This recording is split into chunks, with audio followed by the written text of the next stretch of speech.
Thailand और Cambodia में जंग खतरनाक लेवल की जारी है दोस्तों। हालात बहुत गंभीर हैं दोस्तों। इसमें ट्रंप की एंट्री हो गई है एज यूजुअल।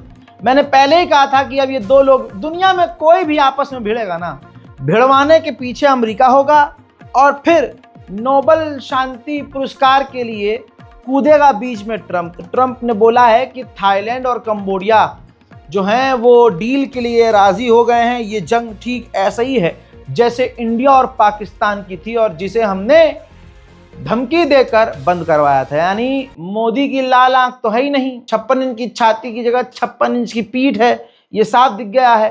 ट्रंप कुछ भी बोल रहा है लेकिन मोदी जी क्या कर रहे हैं? नहीं, मोदी सरकार पर उंगली उठाने वाले क्रिएटर्स के अकाउंट डिलीट करवाओ। अपनी आण भक्तों की टीम को हिंदू मुसलमान करने में लगवाए हुए हैं, जवाब दिया नहीं जा रहा। बहरहाल दोस्तों, ट्रंप ने साफ कह दिया है कि दोनों देश सीज फायर के लिए तैयार हैं और मलेशिया में जल्द इनकी मुलाकात होगी। मजेदार बात यह है कि ट्रंप ने कहा है जैसे हमने भारत पाकिस्तान को धमकाया था वैसे ही हमने इन दोनों को यानी थाईलैंड और कंबोडिया को धमकाया है। अमेरिका ने थाईलैंड और कंबोडिया को कहा है कि अगर लड़ाई बंद नहीं करोगे तो हम ट्रेड तुमसे यानी बिजनेस बंद कर देंगे। दोनों देशों के बीच भीषण जंग जारी है। मैप के जरिए आपको समझाना चाहूंगा किन किन जगहों पर क्लैश हो रहा है। अगर आप गिनेंगे तो कम से कम 9 जगह पर खतरनाक जो जंग है वो जारी है। कंबोडिया और थाईलैंड के बॉर्डर पर, ध्यान से देखिए, बिल्कुल बॉर्डर पर खतरनाक जंग जारी है और इस वक्त जो है कंबोडिया को बड़ा नुकसान उठाना पड़ रहा है। थाईलैंड जो है, जो यूक्रेन मेड आर्म व्हीकल है उसको बॉर्डर की तरफ भेज रहा है। तस्वीर देखिए, जैसा मैंने आपसे 3 दिन पहले कहा था ये जंग बढ़ेगी, साफ लग रहा है कि जंग काफ़ी बढ़ चुकी है। ये हथियारों की सप्लाई थाईलैंड को यूक्रेन ने जो दिए हैं वही आर्म व्हीकल बॉर्डर पर थाईलैंड के कंबोडिया की तरफ आगे बढ़ रहे हैं। उधर कंबोडिया ने किया है बड़ा दावा। कंबोडिया की तरफ से एक वीडियो सामने आया है और कंबोडिया ने ऑफिशियली कहा है कि हमने थाईलैंड का एक F-16 फाइटर जेट मार गिराया है। बहुत मुश्किल है लेकिन कंफर्म अभी हर तरफ से तो रिपोर्ट नहीं है, लेकिन कंबोडिया का पक्ष ये है कि हमने F-16 फाइटर जेट मार गिराया है। सबसे बड़ी खबर इसके अलावा दोस्तों, इस राह पर, जिस राह पर मैं चल रहा हूं पिछले 5 साल से, इस राह में कोई साथ नहीं सिवा परवरदिगार के। इस राह में कोई भी साथ नहीं है।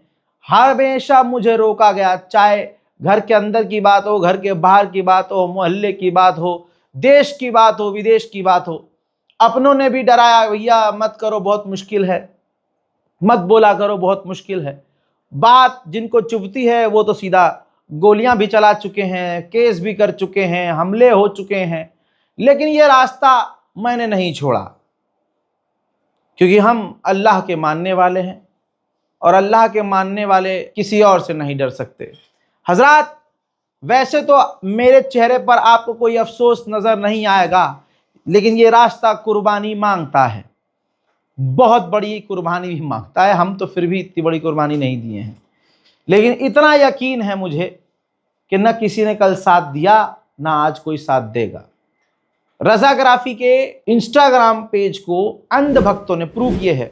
ये देखिए, टेलीग्राम पर एक रांडी सेना है ग्रुप, उन रांडी सेना ने जो अपने आप को अंग्रेजी में रैंडम सेना लिखते हैं, उसमें टेलीग्राम में हजारों लोग हैं, सारे बेरोजगार, सारे हिंदू अंधभक्त। मास रिपोर्टिंग करके उन्होंने हमारे चैनल को सस्पेंड करवा दिया। सिर्फ मैं नहीं हूं, इसमें कई लोग हैं ऐसे जो बोलते हैं हक के लिए। ये वही ग्रुप है, ठीक। इसके बाद ये देखिए, हमारा जो रजाग्राफी जिसपे 5 लाख से ज्यादा फॉलोअर्स थे, मिलियंस और बिलियंस में, उसमें कई सारी रील्स थी जो बहुत आगे तक गई हुई थी दोस्तों, जिसके अंदर मैं आप लोगों से बात करता था। यहां तक कि वो अकाउंट पर मैं मेहनत कुछ नहीं करता था, मेहनत सिर्फ इतनी थी कि लोगों को मैसेज चेक करके लोग मुझे वहां कनेक्ट होते थे और अपनी आप बीती बताते थे। कोई बड़ी खबर आई, किसी ने मुझसे कह दिया, मुझे मैसेज करना होता था तो वो इस अकाउंट पर मैसेज करते थे और मैं उनको रिप्लाई करता था और आम लोगों से, आप लोगों से जुड़ा हुआ था। खैर, ये अकाउंट पूरी तरह से सस्पेंड हो गया बिना किसी नोटिस के, सिर्फ मास रिपोर्टिंग से।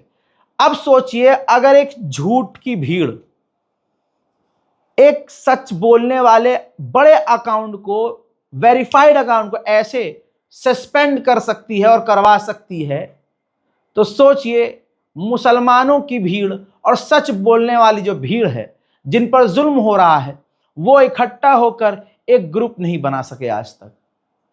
वो हमें सामने से काटते हैं, सामने से मारते हैं, लेकिन मुसलमान इतना मुर्दा है।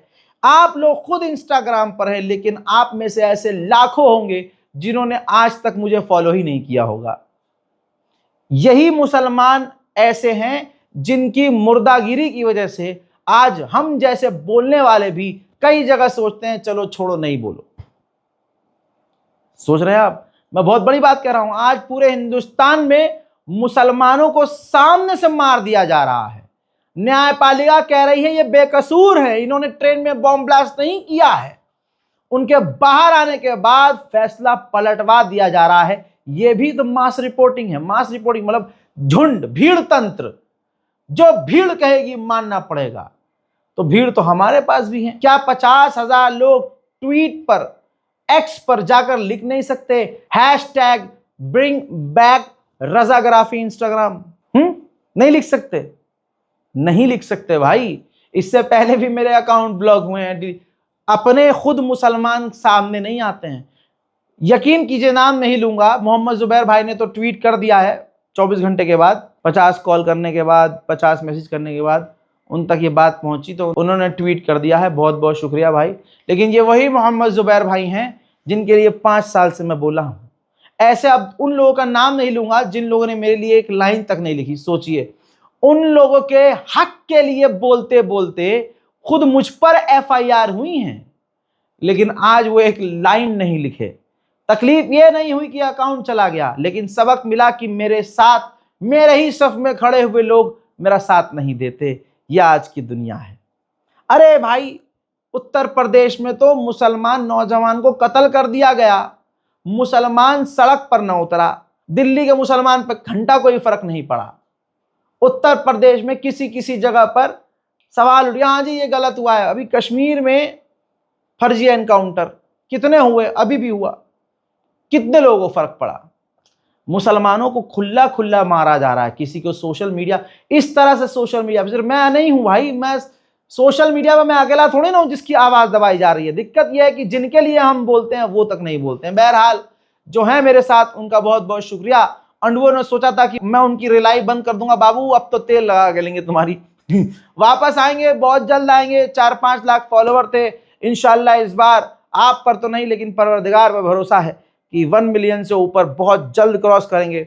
अभी हमने कोई फेसबुक और मेटा से या किसी से, इंस्टाग्राम से हमने कोई रिक्वेस्ट नहीं की और ना इंशाल्लाह रिक्वेस्ट करेंगे। जो भी करेंगे, जैसा भी करेंगे, आपको अपडेट देंगे और आप हमसे इंशाल्लाह जरूर जुड़ेंगे। थाईलैंड अब दोस्तों ग्रिपन एडवांस लेवल का फाइटर जेट यानी F-16 के अलावा दूसरा भी फाइटर जेट है उसके पास, वो इस्तेमाल कर रहा है, जिसकी वजह से कंबोडिया को मोटा नुकसान उठाना पड़ रहा है। बॉर्डर पर आमने सामने जंग हो रही है। देखिए, थाईलैंड का सैनिक सामने अमेरिकी गन से, जी हाँ अमेरिकी गन से थाईलैंड पर हमला कर रहा है। थाईलैंड के बॉर्डर की तरफ फायरिंग कर रहा है। किस हथियार से?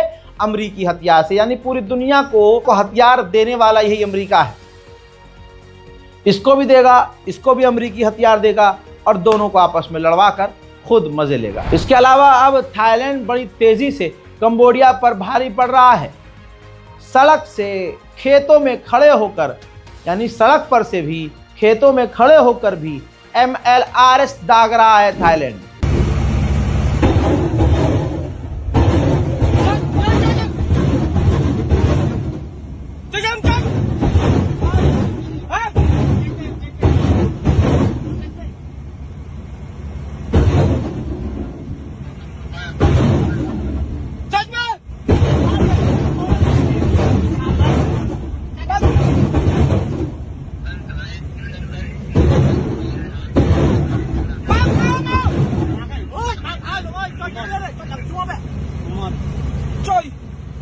जंग तो वैसे पूरी खतरनाक लेवल की हो रही है, लेकिन थाईलैंड फुल स्केल वॉर पर जाने से कतरा रहा है। क्यों? क्योंकि थाईलैंड को पता है कि अगर हमने पूरी तरह से जंग छेड़ दी तो जो विदेशी इन्वेस्टर्स हैं जिन्होंने हमारे मुल्क में पैसा लगाया है वो वापस चले जाएंगे। वहीं कंबोडियन आर्मी इस टाइम ये देखिए थाईलैंड की तरफ बॉर्डर पर मोर्टार दाग रही है। दोनों तरफ से दोस्तों भीषण जंग जारी है। उधर मेरे दोस्तों कंबोडिया MLRS भी दाग रहा है। खतरनाक पूरी ताकत इस्तेमाल दोनों तरफ से की जा रही है। मेरे दोस्तों कंबोडियन जो फौजी हैं ये देखिए तेजी से जो हैं बॉर्डर की तरफ लगातार भारी मात्रा में MLRS लेकर पहुंच रहे हैं। थाईलैंड के सैनिकों के हालात सही नहीं हैं। ये देखिए सिविलियंस के साथ, जी हाँ, बॉर्डर के शहर और बॉर्डर के गांव में सिविलियंस के साथ, थाईलैंड के सिविलियंस के साथ शरण ली हुई है, छुपे हुए हैं थाईलैंड के फौजी, क्योंकि कहीं कहीं किसी किसी जगह पर कंबोडिया की फौज भारी पड़ रही है। दोनों तरफ से जंग फिलहाल रुकने का नाम नहीं ले रही है। दोनों तरफ से जो है एक एक कदम आगे बढ़ाया जा रहा है। ये तस्वीर देख लीजिए, जैसे थाईलैंड जो है अब बॉर्डर पर अपने एडवांस टैंक तेजी से भारी मात्रा में भेज रहा है। कंबोडिया थाईलैंड के आगे बहुत छोटा है, ऐसे में कंबोडिया तो नहीं लेकिन थाईलैंड की हवा सारी निकल गई है। ये देखिए थाईलैंड के ये एक्टिंग प्राइम मिनिस्टर हैं, इन्होंने बड़ा चौड़ा पोस्ट लिखा है और कहा है कि जो डोनाल्ड ट्रंप ने ऑफर रखा है सीजफायर का, उसके लिए हम पूरी तरह से तैयार हैं। अब देखिए बॉर्डर के इलाके से कंबोडिया के जो लोग हटे हैं, अब वो बेचारे बॉर्डर पर आके बॉर्डर के अंदर की तरफ जाकर शरण लिए हैं, तो खाने पीने का कुछ नहीं है उनके पास। तो कंबोडिया के जो रेफ्यूजीज हैं, वो जो बेघर हुए हैं, वो खाने के लिए लाइन में लगे हैं। कंबोडिया जो है चाइना के हथियार हॉवेट्जर को दागते हुए थाईलैंड पर नजर आया है।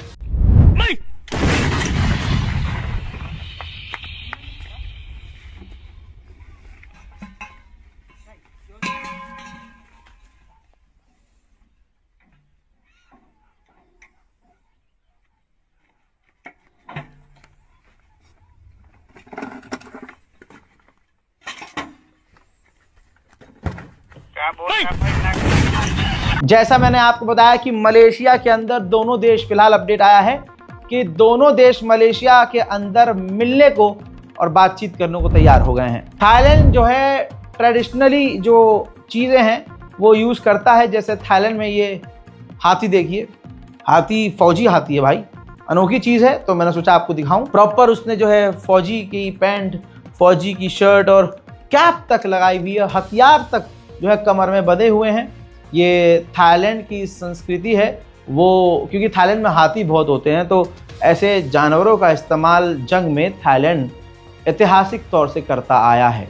बहरहाल दोस्तों, ये तमाम जानकारी थाईलैंड और कंबोडिया के वॉर के बारे में थी, और जो जंग मैं खुद अपनी ज़िंदगी में अकेला आंधुओं से लड़ रहा हूँ उसके बारे में थी। इस रिपोर्ट को शेयर कीजिएगा, अपनी राय कमेंट में ज़रूर लिखिएगा।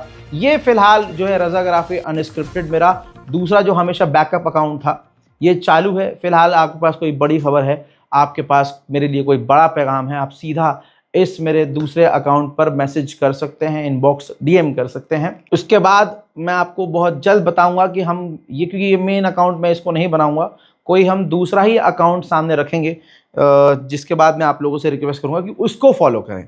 बहरहाल फ़िलहाल के इस रिपोर्ट में इतना ही। जय हिंद।